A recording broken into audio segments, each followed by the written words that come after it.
안녕하세요. 안녕하세요. 여러분 안녕하십니까. 멜콩TV 여러분 그동안 잘 지내셨죠?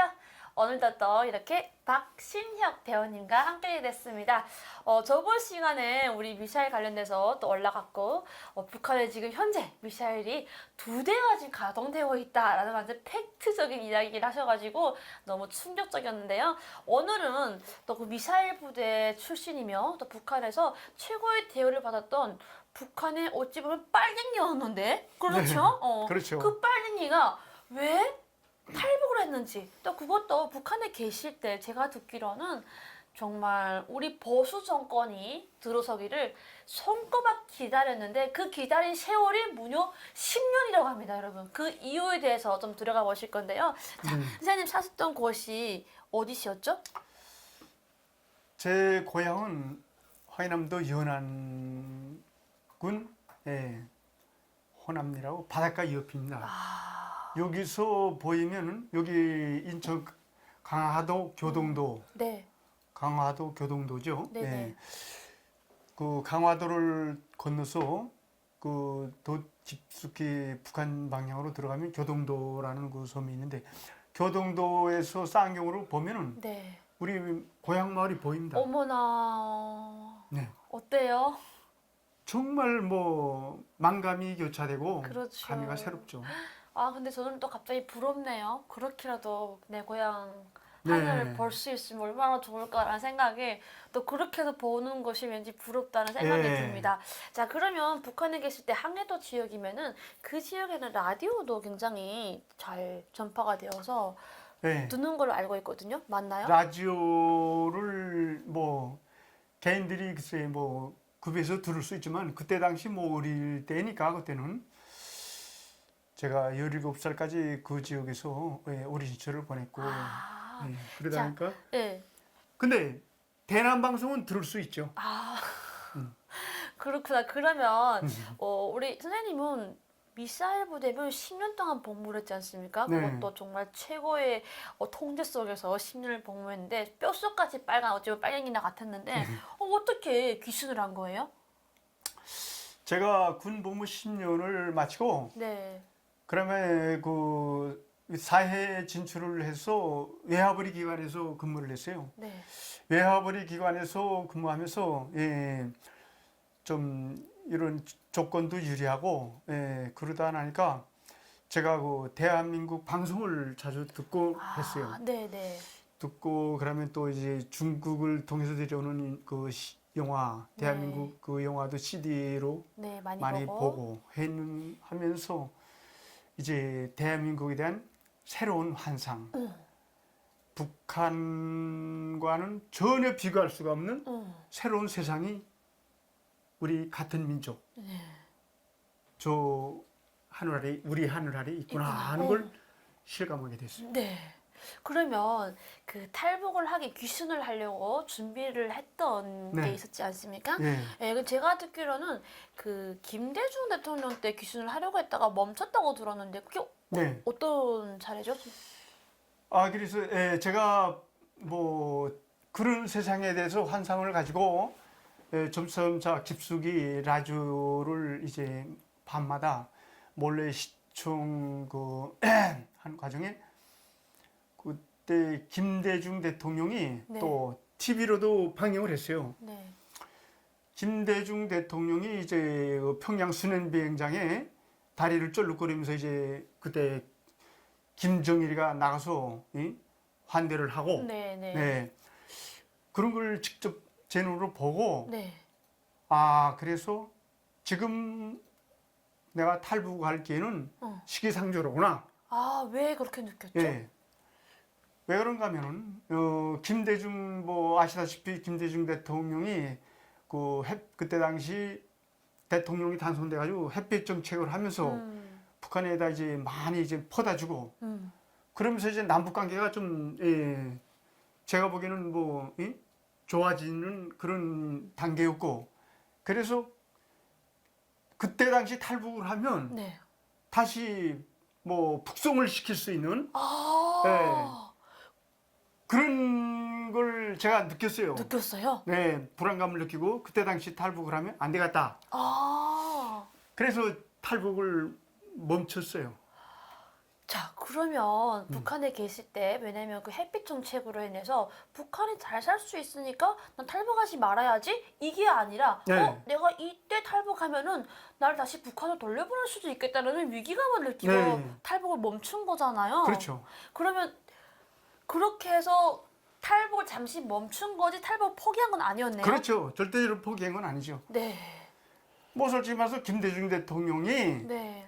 뭐 햇볕 정책하면서 북한에 대한 그 김정일 독재 체제에다가 퍼주고 뭐 해봤자 뭐 이제 남파항을 통해서 쌀이나 무슨 뭐 이런 거 네. 무슨 뭐 이런 걸 보내주면은 그 주민들한테는 별로 도움이 안 돼요. 저 그거 여쭤보려고 했어요. 네, 그러면 그 햇빛 정책을 했을 때 북한에 있는 주민들이 그 햇빛 정책의 혜택을 좀 받았나요? 덕이 좀 있었나요? 네 전혀 없어요.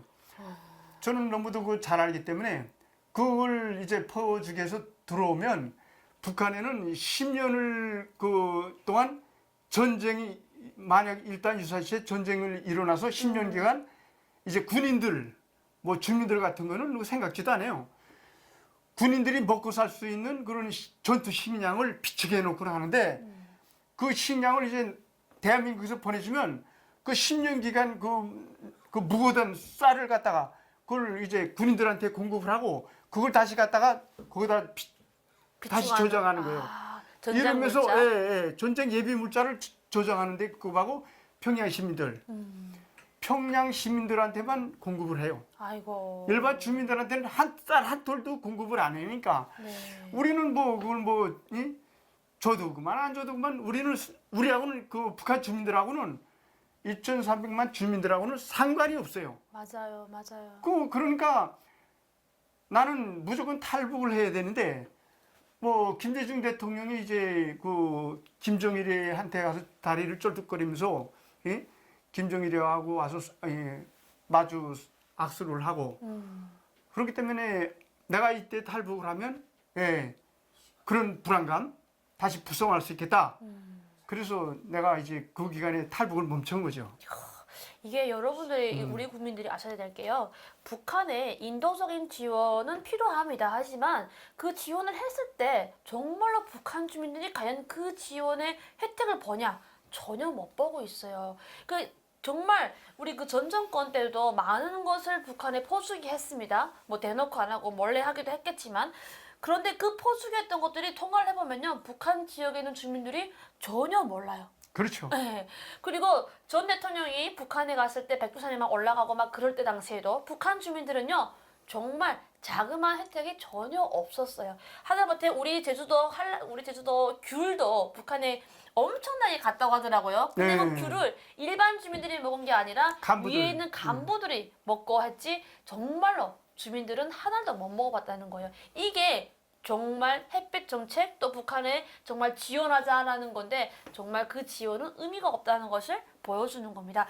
그러면 우리 선생님은 김대중 대통령이 그 자리에서 빨리 내려오기만을 정말 손꼽아 기다렸을 것 같아요. 그렇죠. 그러면 다음 대선은 어떻게 됐어요? 저는 그래가지고 이 김대중 대통령이 이제 5년 기간이 빨리 끝나고 이제 다음 정권에 그런 그 보수 정권이 좀 들어서 기다렸는데 다음 대통령이 노무현 대통령이 아이고야, 된 거예요. 어떡해요? 노무현 대통령이 또 자기 대통령이 됐다고 네. 또 북한의 그 독재자한테 굽신거리면서 38선을 넘어서 이제 김정일한테 또 찾아가서 아이고. 굽석거리고 그 자기 부인까지 데리고 이제 그걸 이제 제 눈으로 보고서는 그때 딱 어떠셨어요 느낌이? 왜냐면 엄청 기다렸잖아 차기 대통령을 그렇죠. 보수가 되기를. 근데 또 좌파가 됐어. 근데 또 이번에 북한의 와이프가 데리고 왔어. 그렇지 그걸 와이프까지 딱 봤을 데리고 때 느낌이 어떤 생각이 딱 들었어요 먼저? 야 그때는 허탈감이 제가 그랬을 들더라고요. 것 같아요. 예, 그래서 5년을 기다렸는데. 5년을 또 무의미하게 또 속절없이 기다려야 되겠구나. 그러다 나니까 10년이 된 거예요.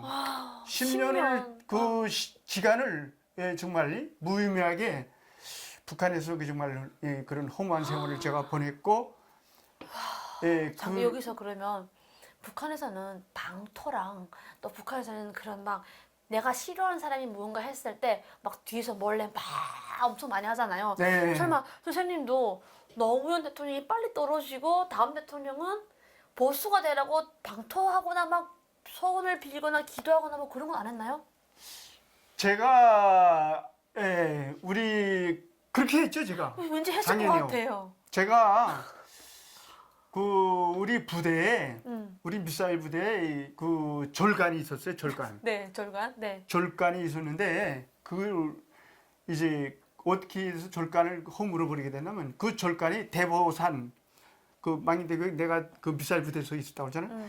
그걸 20m를 깎아버리고 이제 거기다가 이제 그 조공 지상대 조공 미사일을 들여간 거예요. 네.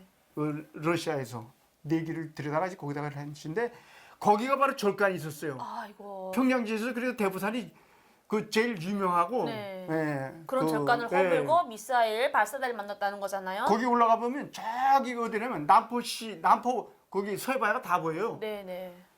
절간이 있는데 절간에 그 이제 비석이 있었어요. 네. 남이아베 타불 관세음보살이라는 절간이 이 돌이 있었고 그래서 나는 그때 당시 뭐 그런 미신 그 종교에 대한 걸 몰랐기 때문에 뭐 불교인지도 모르고 네. 그 있어서 그래서 근데 그 내가 항상 그 남이아베 타불 관세음보살 근데 그때부터 계속 그거를 빌었어요. 아이고. 망하게 해달라고 어.